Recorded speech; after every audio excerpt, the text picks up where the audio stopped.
Hi, I'm Sheena Joy. Welcome to my spooky macrame series. If that's your jam, subscribe so you won't miss a thing.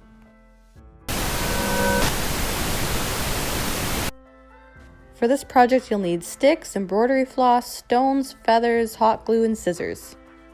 First, we need to hot glue our sticks together to form a triangle. And next, we attach our embroidery floss. I'm attaching the embroidery floss using vertical lark's head knots for just around the outside along our stick portion. The embroidery floss tends to slip along the stick if we don't use a more secure knot.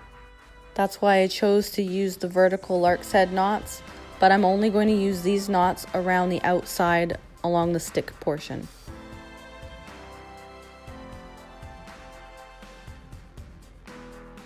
Once we get into the center, we're going to weave our embroidery floss just like we normally would with any other Dreamcatcher.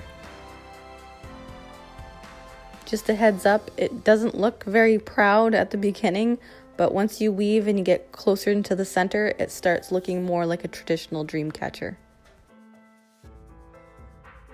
Okay, so next I'm going to attach more embroidery floss along the bottom of our Dreamcatcher. To do this, I'm just using lark's head knots. I hand sewed a green gem into the center of our Dreamcatcher just to give it something extra. To attach the feathers, I put a string of hot glue along the feather and just pressed it onto one of our cords at the bottom. I'm going to wrap it, but I find that the glue holds it in place. To properly secure the feather, we're going to wrap it by using half hitches. I spaced my half hitches apart just to give it more dimension, more texture. The feathers are optional, they're kind of tricky to work with, but I find that it really adds to the whole witchy voodoo look of this whole project. What do you think? If you are liking my Halloween series, please like, share, and comment, and maybe I'll do something similar for around Christmas.